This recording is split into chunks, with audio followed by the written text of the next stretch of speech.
Hello Saji's കിച്ചണിലേക്ക് എല്ലാവർക്കും സ്വാഗതം. പൂരി മസാല ഇഷ്ടമില്ലാത്തൊരു വളരെ ചുരുക്കമായിരിക്കും. പക്ഷേ പൂരി കഴിക്കാൻ ഒരു ഏജൊക്കെ കഴിഞ്ഞ് കുറച്ച് പേടിയായിരിക്കും. കാരണം ഓയിലിൽ ഫ്രൈ ചെയ്തെടുക്കുന്നതാണല്ലോ, അപ്പോൾ കുറച്ച് ഓയിലൊക്കെ സാധാരണ കുടിക്കാറുണ്ട്. പക്ഷേ ഈ പൂരി കുറച്ച് വ്യത്യസ്തമാണ് കേട്ടോ. അപ്പോൾ അതെങ്ങനെ തയ്യാറാക്കാൻ നോക്കാം. അതിനായിട്ട് ഞാനിവിടെ ആട്ട 1.5 കപ്പാണ് എടുക്കുന്നത്. ഇനി ഇതിലേക്ക് വറുത്ത അരിപ്പൊടി 1.5 ടേബിൾ സ്പൂൺ. അപ്പോൾ ഇതിന് പകരം റവ വേണമെങ്കിലും ചേർക്കാം കേട്ടോ. അധികം തരിയില്ലാത്ത റവ ചേർക്കാം. ഇനി ഉപ്പ് 1/2 ടീസ്പൂൺ ഉപ്പ് ചേർത്തിട്ടുണ്ട്. പിന്നെ 1 ടീസ്പൂൺ പഞ്ചസാര.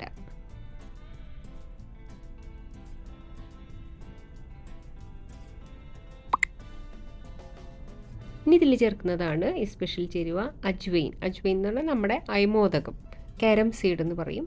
അത് കയ്യിൽ നമ്മുടെ വിരലുകൊണ്ട് നന്നായിട്ട് തിരുമ്മിയിട്ട് അതും കൂടെ ചേർത്ത് കൊടുക്കാം. 1 ടീസ്പൂൺ. എല്ലാം കൂടെ നന്നായിട്ടൊന്ന് മിക്സ് ചെയ്യാം.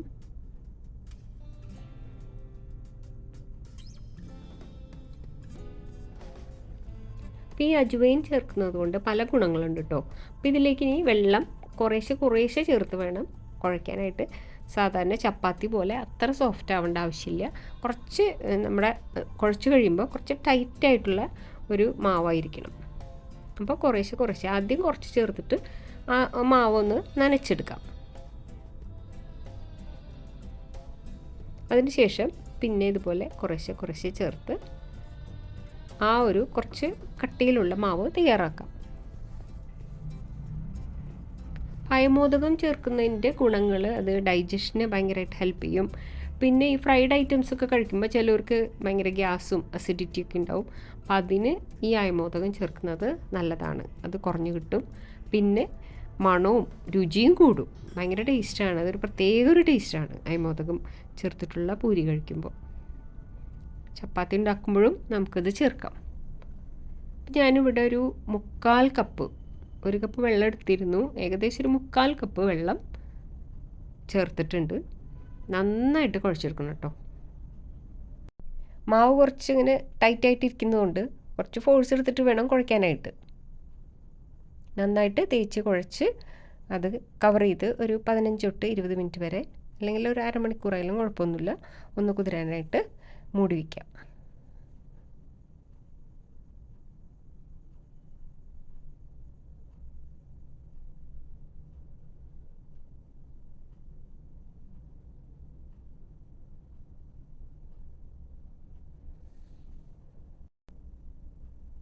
ഇത്രയും വെള്ളമാണ് 1 കപ്പിൽ ബാക്കി വന്നത്.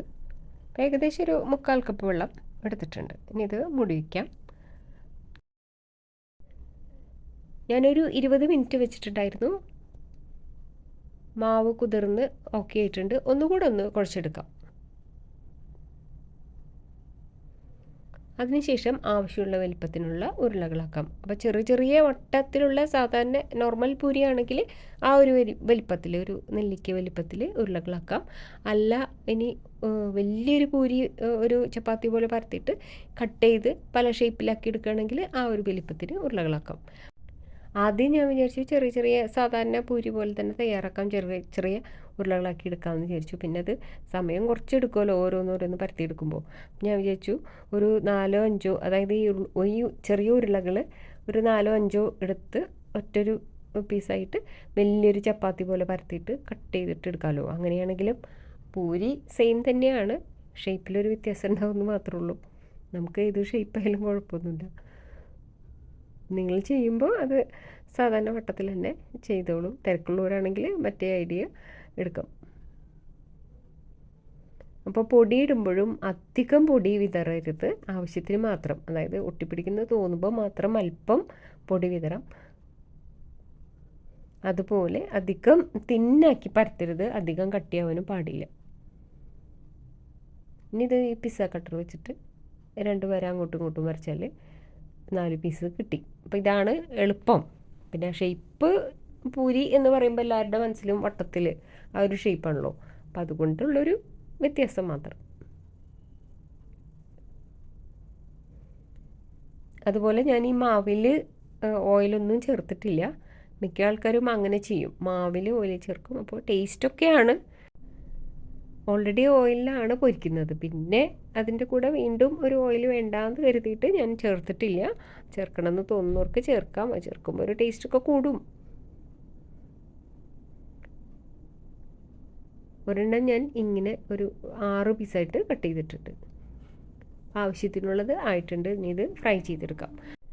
പൂരി പൊരിക്കുമ്പോൾ ഒരു കാര്യം ശ്രദ്ധിക്കണം, ഓയിലിൻ്റെ ചൂട് അത് ഒട്ടും കുറഞ്ഞു പോകാൻ പാടില്ല. മീഡിയം ടു ഹൈ അത് ഇടയ്ക്ക് ഒന്ന് അഡ്ജസ്റ്റ് ചെയ്ത് കൊടുത്താൽ മതി. ചൂട് വല്ലാതെ കൂടുമ്പോൾ ഒന്ന് മീഡിയത്തിലേക്ക് മാറ്റാം, പിന്നെ ചൂട് കൂട്ടാം, അങ്ങനെ അഡ്ജസ്റ്റ് ചെയ്ത് കൊടുത്താൽ മതി. അതുപോലെ ചൂട് കട്ടിയുള്ളൊരു ചീനച്ചട്ടിയാണ് നല്ലത്. കാരണം നമ്മൾ ചൂട് കൂട്ടുമ്പോൾ അത് ഓയിൽ വല്ലാതെ പുകഞ്ഞ് ഓവർ ചൂടാവും. അപ്പം അതിന് നല്ലത് ഇതുപോലെ ചൂട് കട്ടിയുള്ള ചീനച്ചട്ടിയാണ്.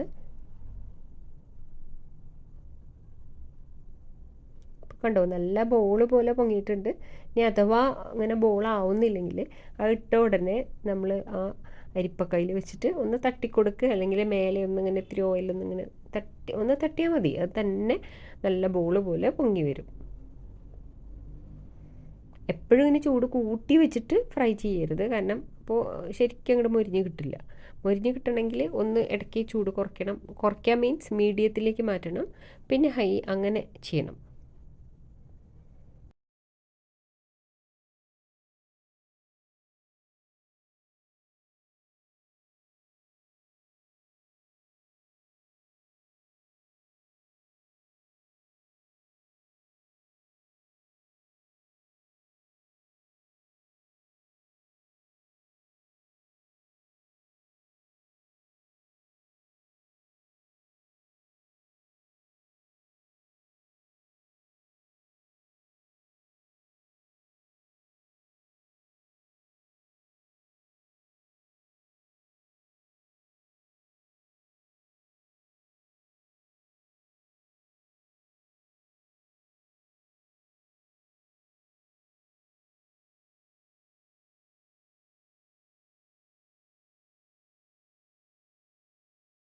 ഫസ്റ്റ് പരത്തിയ പൂരി നമ്മൾ ലാസ്റ്റാണ് ഫ്രൈ ചെയ്തത്. അപ്പം അതും കൂടെ നല്ല ബോളായിട്ട് വന്നിട്ടുണ്ട്.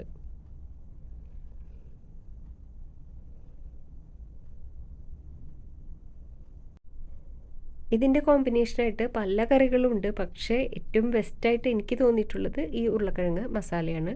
തയ്യാറാക്കാനും വളരെ എളുപ്പം, നല്ല ടേസ്റ്റുമാണ്. പിന്നെ ഈ പൂരി തയ്യാറാക്കുമ്പോൾ ഇതുപോലെ ഒന്ന് ട്രൈ ചെയ്ത് നോക്കൂ. ഈ അരിപ്പൊടി ചേർത്തിട്ട് ആ ഒരു വ്യത്യാസവും പിന്നെ ഈ അജ്വൈൻ ചേർത്തത് ഭയങ്കര ടേസ്റ്റ് കേട്ടോ. ഒരു പ്രത്യേക ഒരു ടേസ്റ്റ് തന്നെ കിട്ടും. ടേസ്റ്റ് മാത്രമല്ല, ഗുണവും കൂടുതലാണ്. ഈ ഫ്രൈഡ് ഐറ്റംസ് കഴിക്കുമ്പോൾ ഒരു നെഞ്ചരിച്ചിലൊക്കെ ചിലർക്ക് വരും, അതൊന്നും ഒട്ടും ഉണ്ടാവില്ല. അപ്പം എല്ലാവരും ഒന്ന് ട്രൈ ചെയ്ത് നോക്കണം കേട്ടോ. Thank you.